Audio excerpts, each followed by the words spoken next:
Today you're going to get familiar with the Waldorf school system.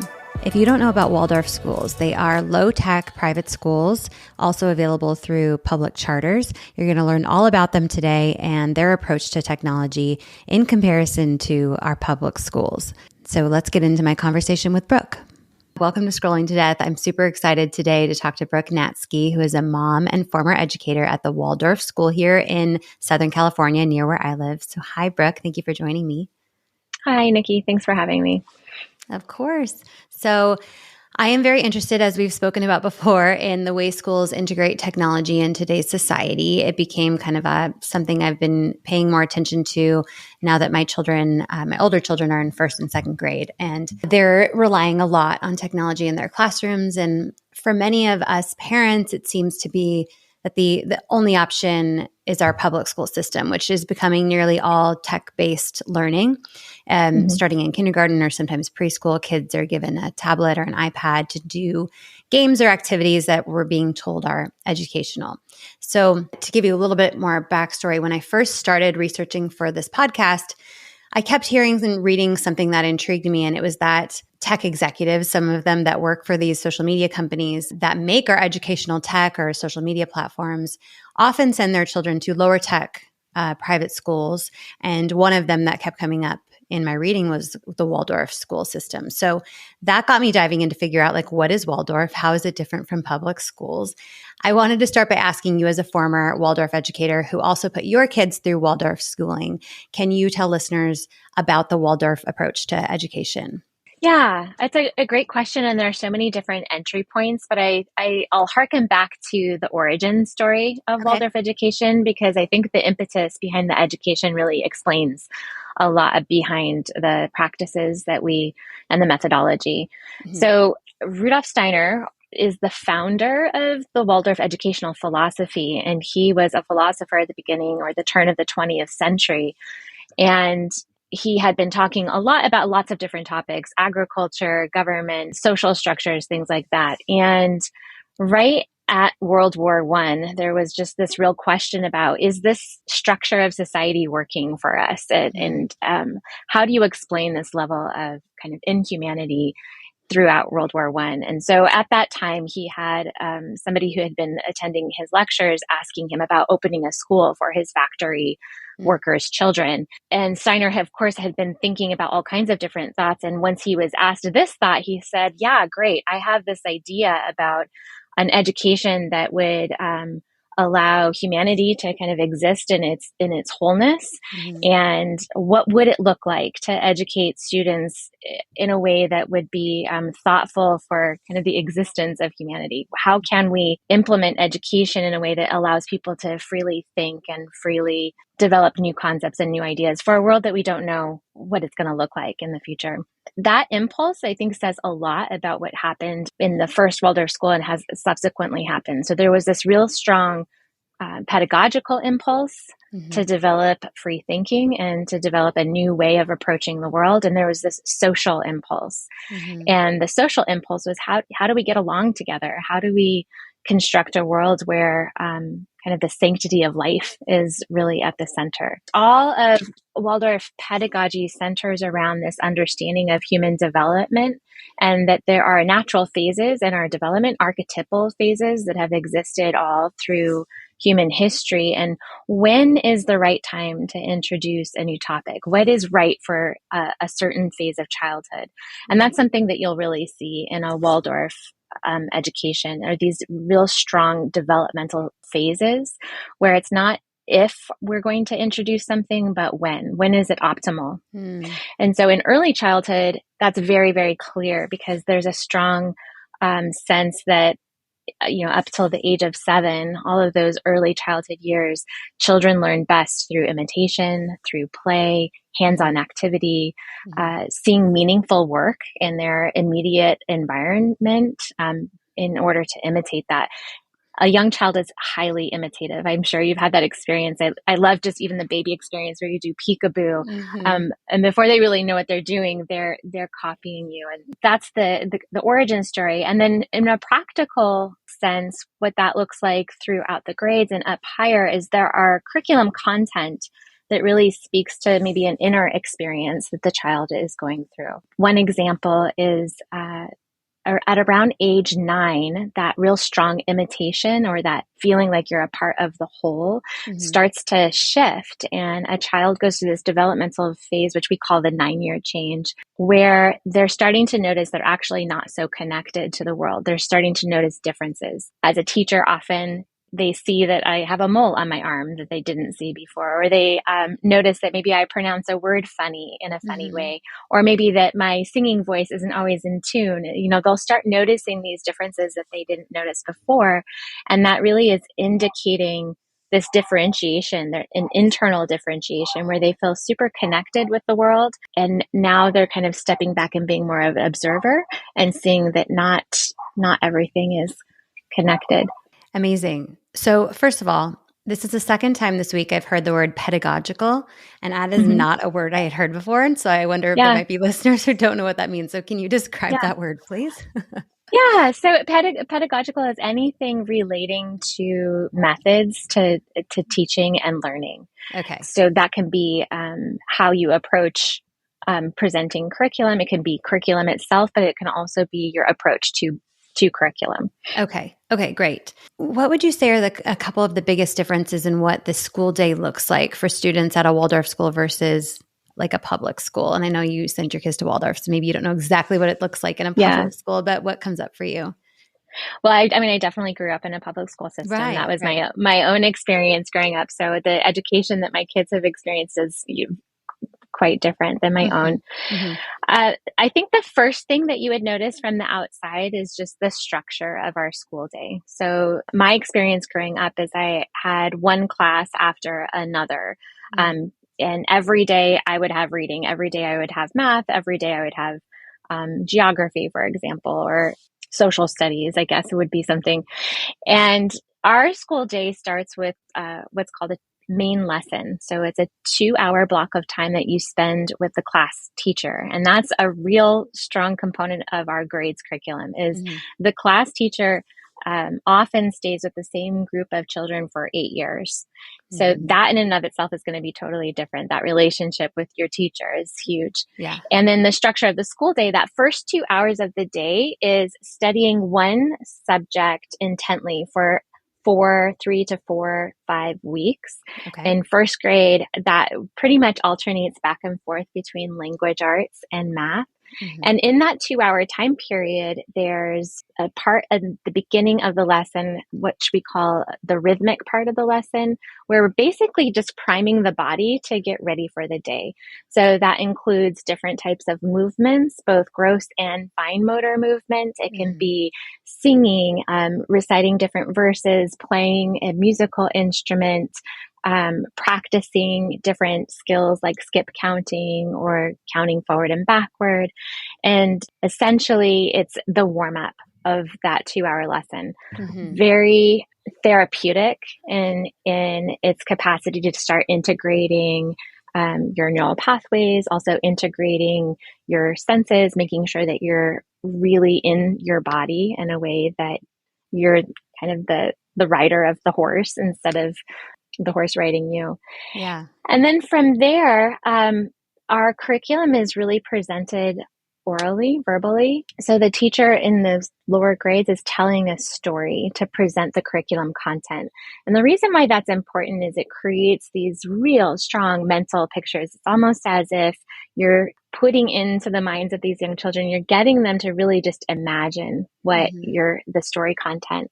I hate to say that movie in your head because it's more, right? Because when you dream and you think about those real strong pictures, it's multisensory. It's not just a picture, but there's like a body sensation that happens with that too. Yeah. What we're trying to do is create these really vivid imaginations, these vivid pictures that relate to a child's feeling life. They have some type of feeling connection to the information that they're learning. And what we know in the history of Waldorf education, but even in educational research, is that when a child can connect at a strong level to what they're learning, it sticks, it stays in their memory. So we present the curriculum in that way. And then there's also a portion of that lesson where they're actually doing work. And what that looks like in a Waldorf school is rather than having a textbook where they're taking work from that textbook or reading, they are producing their own textbook by illustrating some imagery from the story, eventually writing their own stories, writing their own content. Mm-hmm. And by the end of the school year, they have an entire main lesson book, which is their textbook of their own work activity, their own will forces, Yeah. at the end of the year. That's pretty amazing.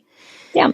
One thing I just want to get a little more detail on is the aspect of the teacher staying with the class and for 8 years. You know, you think of typically a teacher knows their subject, right, really well, and they're the expert in that subject, and they teach the same thing over and over and over. So how does the teacher stay with and grow with those students over 8 years and kind of understand all of these different subjects that the kids are learning? Yeah. So the teacher embodies this idea of being a continual learner. Mm-hmm. A class teacher is a generalist. They are pulling in all kinds of information. And just to back up a little bit, Waldorf teachers have their own special Waldorf certifications. So there are Waldorf teacher training institutes and certificates for Waldorf training, which encompasses both the philosophy behind Waldorf education and just the methods of how we teach. And then from year to year, you're spending your summers really preparing for all of the new content that's coming in the next year. One of the benefits of that is you're fresh. You're always fresh. So my experience in school is I had a fourth grade teacher who had been a fourth grade teacher for, it felt like millennia, she felt like she had always been, like she was born a fourth grade teacher. Right. And she certainly knew her content very well, but there was also a level of it being stale. Like I imagine in my head that she had a filing cabinet of worksheets, and month by month she pulled those out, and there wasn't a strong responsiveness to the kids that were in her class, or maybe their individual needs. Yeah. Or even just the constellation of the class. What we find in Waldorf schools is, people come from all different parts of the world, and you get to weave together tales of their own heritage in a way that really connects with them. And so that's one of the benefits of being a class teacher, and just being able to respond so specifically to this group of children that are in front of me. Amazing. And it is a lot of work. Yeah. It's absolutely a lot of work.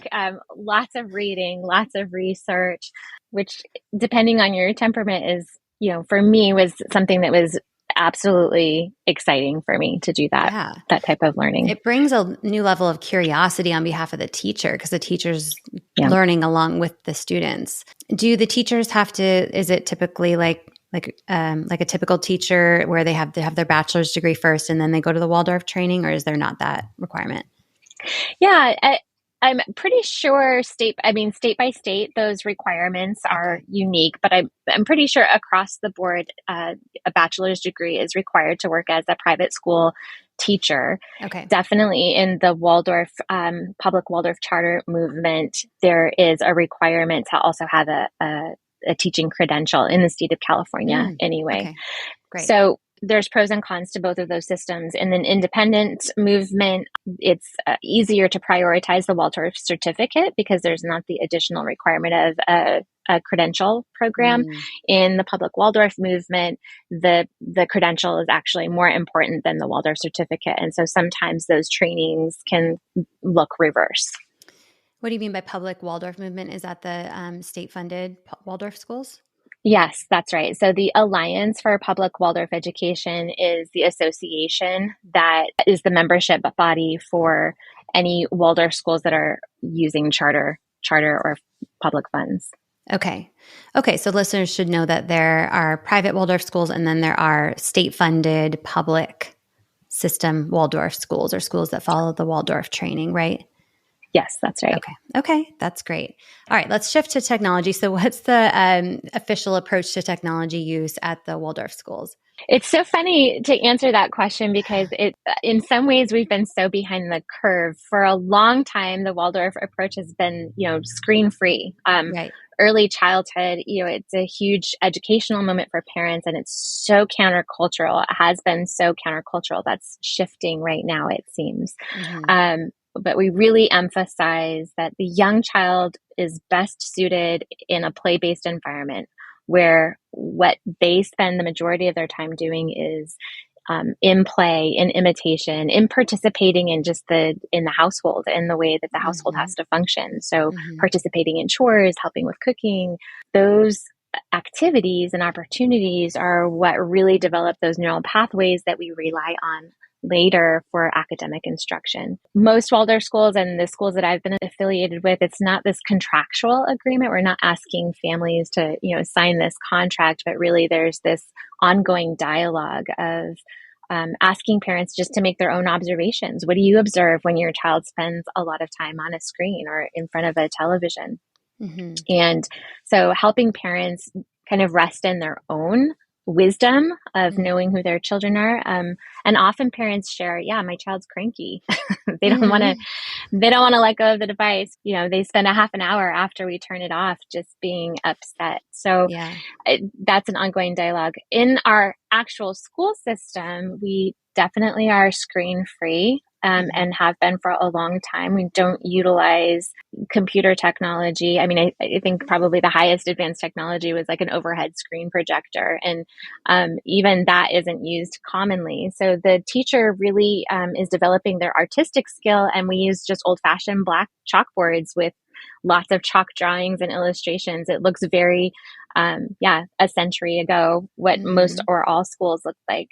And the idea behind that is, again, we're really trying to hone students' own imaginative capacities, their own artistic skills, and teaching them how to learn in a way that is kind of step by step. So an example would be, I would never give a child who's not learned how to walk yet a wheelchair to get from place A to place B. Like it's really, I mean, it might be easier, but what am I hampering by providing this technology or this device that they're not going to be developing those other skills? Right.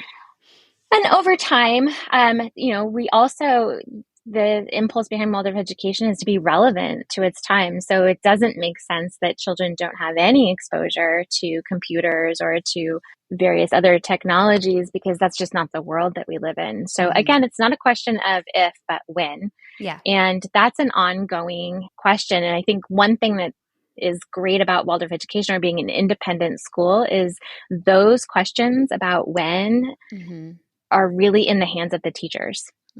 So it's not a bureaucratic, somebody sitting behind a desk in an office somewhere making kind of these top-down decisions, but really being a Waldorf teacher is like being a researcher. What am I experiencing in the classroom? If I try this, what's the outcome? How, and so being able to take what you're learning from the kids to develop and respond to the curriculum.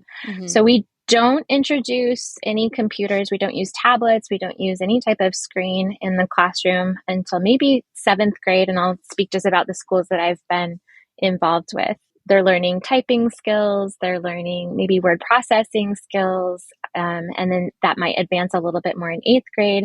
And then if there's a Waldorf high school, then that looks very much like a traditional high school setting. Their textbooks aren't on their computer. Again, we still are operating from this method of creating your own textbook, but they definitely use computers for accessing grades, for accessing assignments, research, writing papers, etc. Yeah.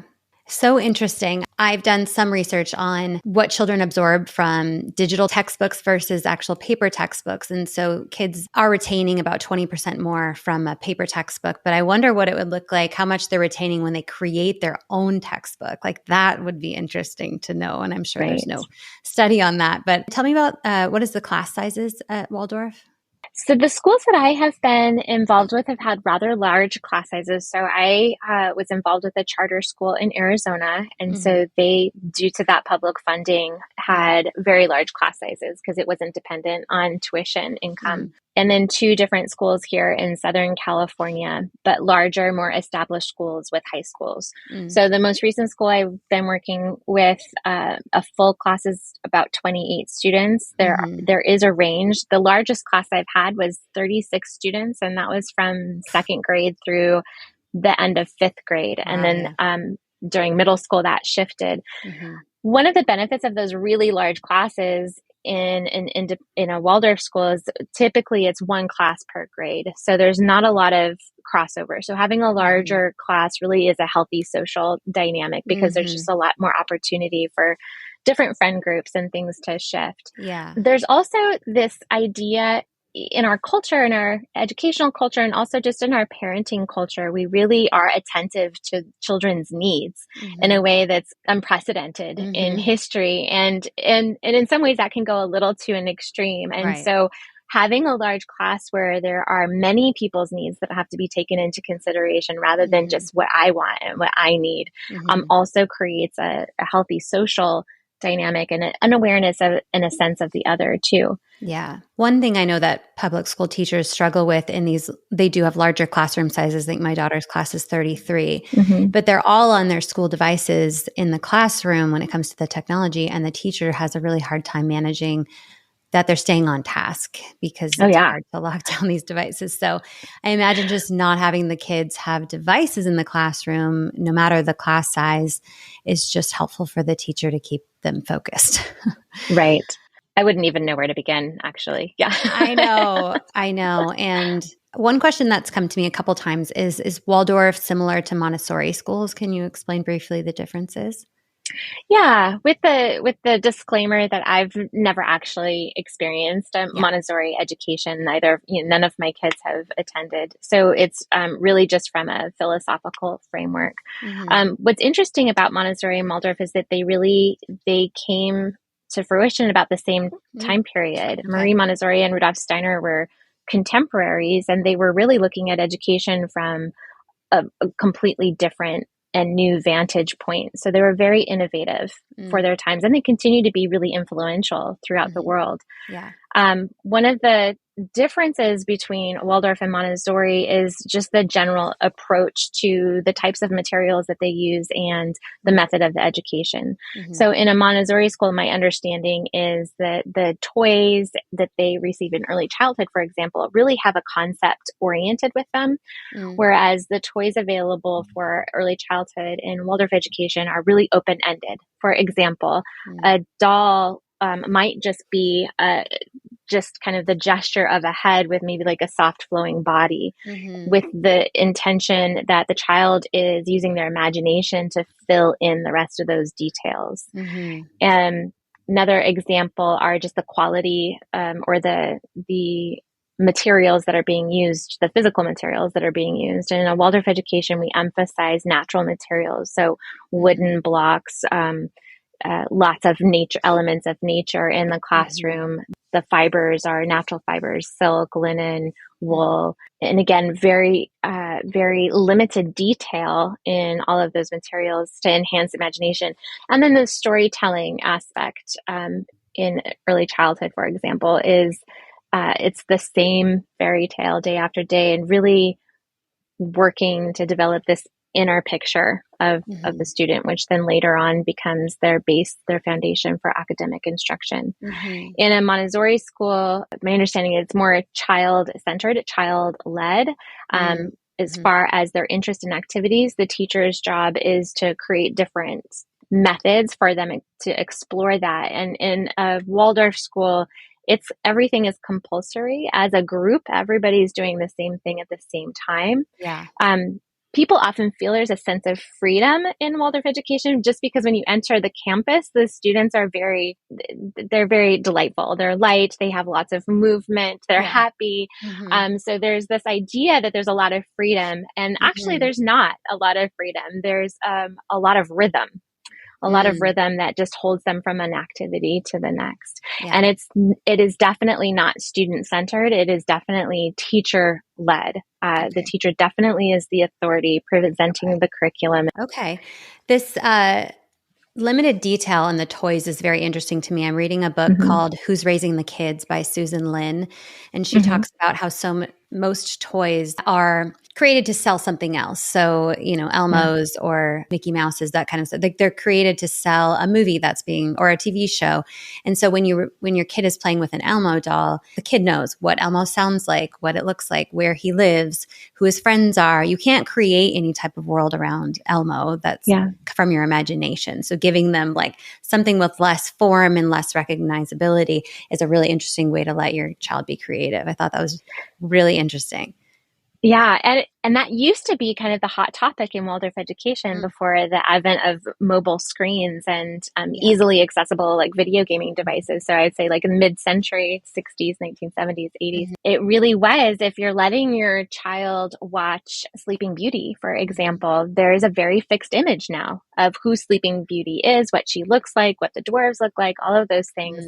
Whereas if you're listening to that fairy tale without that imagery already given to you, there's all kinds of interpretation of skin color or relationships, just physical appearances. And in many ways, a child will recreate the image of themselves. And really, on an archetypal level, fairy tales, we are every character in a fairy tale. And so a fairy tale offers a child an opportunity to view the world or experience the world through all these different perspectives, which again, leads to that flexibility and thinking and awareness of others. That's beautiful.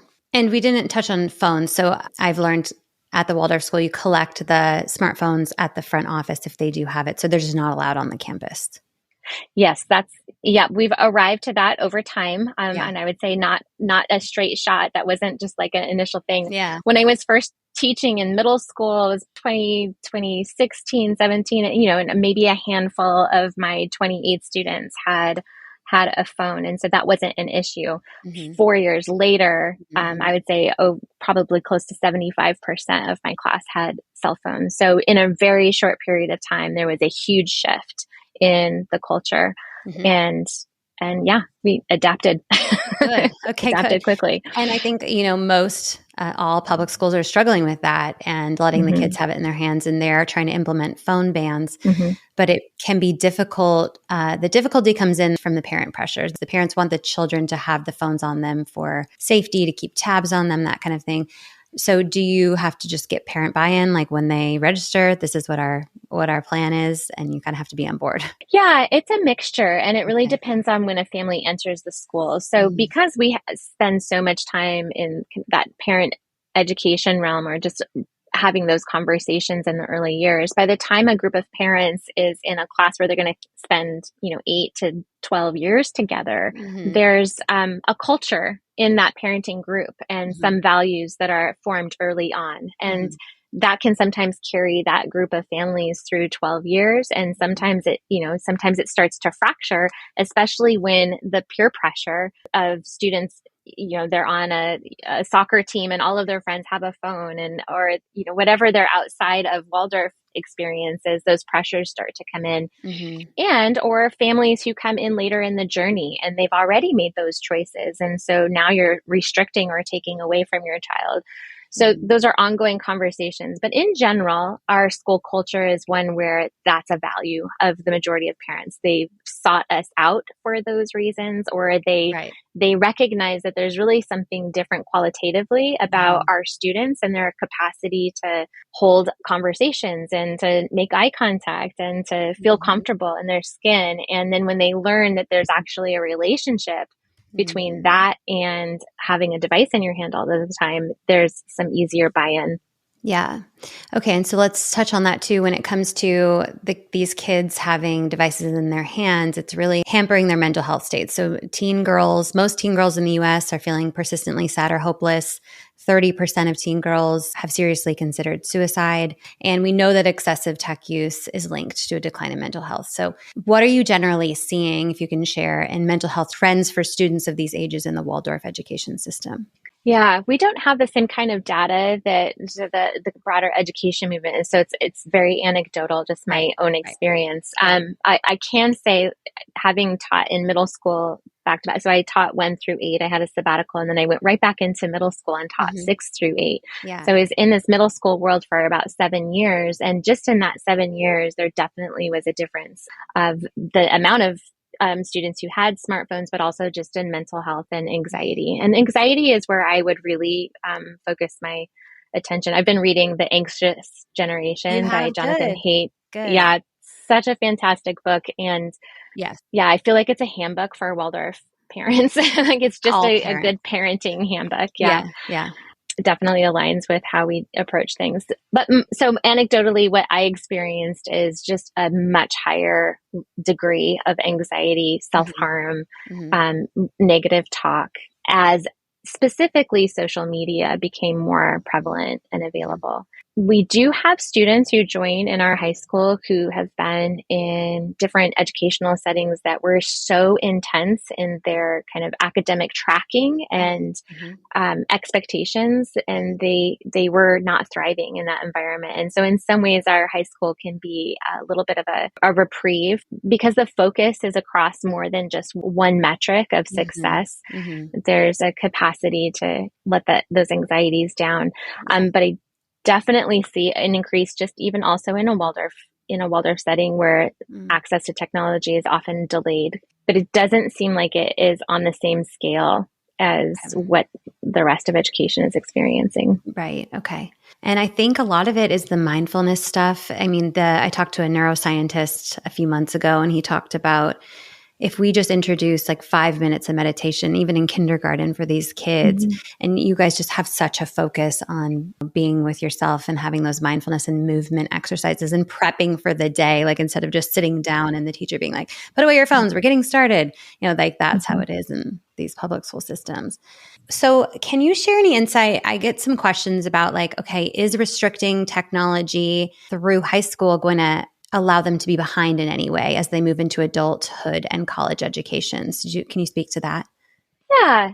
So I have four adult children. My youngest is a senior and the Right. oldest is 23. So they're definitely in that realm of transitioning. And the short answer is no. Yeah. Yeah. Technology changes so fast, Right.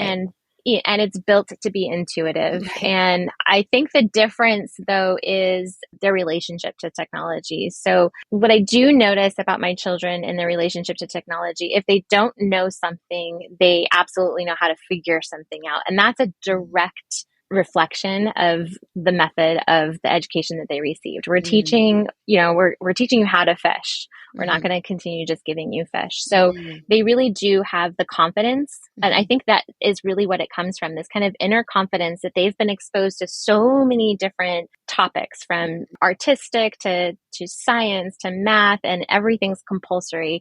Things that they didn't think they could do that they do, Mm-hmm. that they develop this inner confidence and this feeling like I can figure it out. Yeah. Even if I don't know, I know I can figure it out. Mm-hmm. That's one piece. And the other piece is their social skills are really strong. They really have been brought up in relationship with their teachers. And so Mm-hmm. being able to ask for support and ask questions is second nature. It's not something that's shameful. Mm-hmm. They're not concerned about being ridiculed for not knowing something. Mm-hmm. So those relational skills are helpful. Yeah. So that part's easy. I do want to tie to, there does seem to be a stronger awareness of how I'm impacted by my technology, Mm-hmm. to the point where I see, many adults don't have that awareness.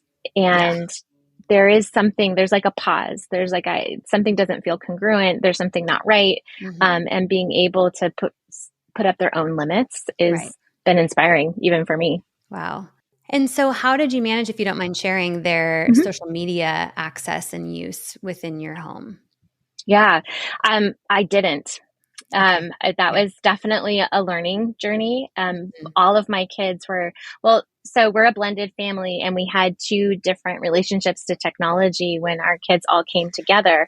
And Mhm. they were between the ages of 9 and 12 at that, 13 at that time. Okay. And two of them had, due to the circumstances of their family, had already, had iPads or even maybe a cell phone. Mhm. They didn't have access to social media at that time. And then the other two didn't receive a phone until they went into high school at the end of 8th grade. It was still on the front curve of Yeah. social media. Yeah. And it just wasn't available in the way that it is today. It wasn't as ubiquitous. So Mhm. as a parent, that's definitely something I reflect on. Like, what a kind of naive expectation that I'm going to hand something to my child and expect that there were no training wheels. Right. And as a teacher, it is even more embarrassing because I've definitely seen the impacts of that. So my advice now when I'm talking to parents in class is to really approach it like you would giving a child keys behind a car. Like, we don't just stick a kid in a seat and give them the keys and say, okay, good luck.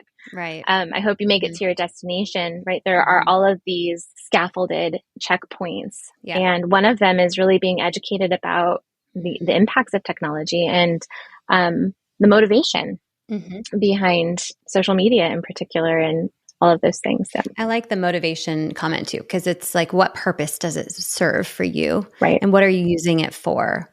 And if it's just self-serving and trying to boost your ego for how many followers and likes you have, then it's not something you need to integrate into your child's life. Right. And, I don't think you were naive. I just think every single parent in the entire country was handing their kids phones. So it was such an amazing tool, and we could keep track of them, and they could let us know when, we need to pick them up, or coordinating and all those positive benefits. And we didn't realize the addictive nature that was developing over time when it comes to those technology companies. It's much more apparent now, and the research and the stories and the data and the reports, everything's much more clear now. And we're hoping that real legislation will pass to protect our kids online, because we've gotten a little too far with addicting and harming them. Yeah. Thank you for sharing that personal experience. And yeah, you're welcome.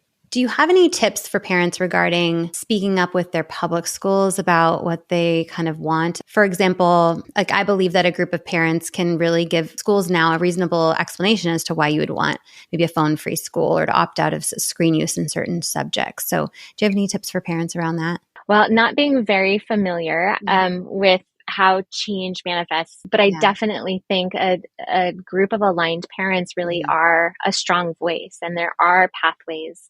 And in fact, in some ways, I feel like the public education system has more delineated pathways through the school boards and who you're electing. And there's also a sense of responsibility that and accountability that is expected of schools. And it can be more difficult because change is just really hard in the public education system because there are so many different layers and that legislation that's coming top down. So it can be really hard. I think my strongest advice would be to find a group of like-minded parents and support one another in helping create your own value system. And I think as that builds and becomes more pervasive, that will be a stronger lobbying body. Yeah, I think so. There's a new group called Mothers Against Media Addiction. I have an interview with a couple of their team members, MAMA for short, and they're really helping people to find like-minded individuals in their communities and have these discussions and give them tools to go to their schools to have these conversations. So I'll link to that in the episode notes. But this was so interesting and informational, Brooke. Is there anything else we didn't cover on the Waldorf education that you feel is important for parents to know? I think it's important to just go visit different types of schools. There are good teachers in all education, and seeking those out, I think, are what's most important, because everything's not accessible to everybody depending on your geography, your financial situation. So visit, ask questions, find the good teachers. Yeah, and there are good teachers. I've spoken with now dozens of teachers at all different schools and lots of public schools, and they are struggling, and they're on the same team as us. They want your kids focused, and they want them happy, and they want them engaged. And so you guys, like, when you're finding like-minded parents, find like-minded teachers as well, right? Exactly. Yeah.